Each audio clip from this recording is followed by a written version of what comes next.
Notre avis est sollicité pour attribuer des subventions de fonctionnement d'un montant de 51 250 € à plusieurs associations qui agissent en faveur de la solidarité envers les migrants. D'emblée, je me réjouis que l'association Acte for Rêve, qui se trouve dans notre arrondissement et qui rayonne au-delà de notre arrondissement, en soit l'une de ses bénéficiaires. Association que nous allons d'ailleurs accueillir le 9 juillet dans le cadre de leur rencontre sur les migrations des mineurs de tout cœur avec l'Europe. Mes chers collègues, aucun homme et aucune femme ne choisit l'exil. L'exil est toujours subi, forcé par des régimes politiques iniques, violent, forcé par les conditions sociales, insoutenables, entretenues par la corruption de ces mêmes régimes qui les contraignent à l'arrachement et au déracinement.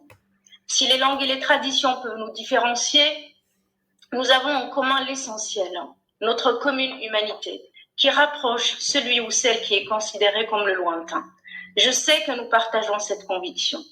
Ainsi, notre majorité a adopté une politique d'hospitalité pour faire de Lyon une ville accueillante et solidaire pour les personnes en situation d'exil. Un engagement qui s'est traduit dès décembre 2020 par l'adhésion à l'Association nationale des villes et territoires accueillants, l'ANVITA. Devrais-je rappeler que la réussite de cette politique nécessite de travailler de concert avec la métropole et l'État. Or, j'ai des doutes quant à l'engagement de l'État.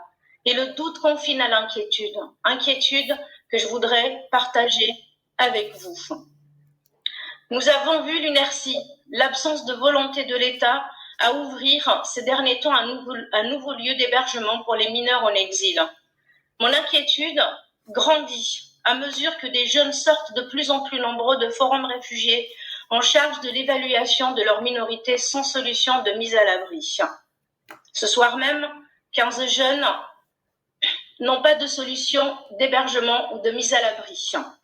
Des jeunes qui seront voués à l'errance et exposés au lot de risques pour leur intégrité physique et mentale et qui compromettront toute possibilité de leur intégration de notre société.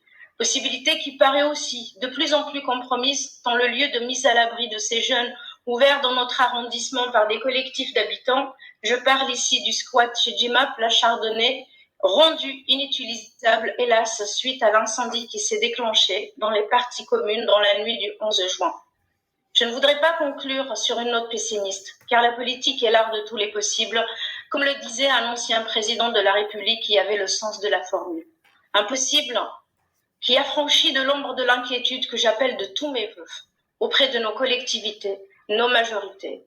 Et la métropole est tout désignée pour jouer ce rôle afin de nous hisser au meilleur de nos engagements, mettre fin à cette zone de non-droit et de non-dignité dans laquelle sont confinés les jeunes en situation d'exil.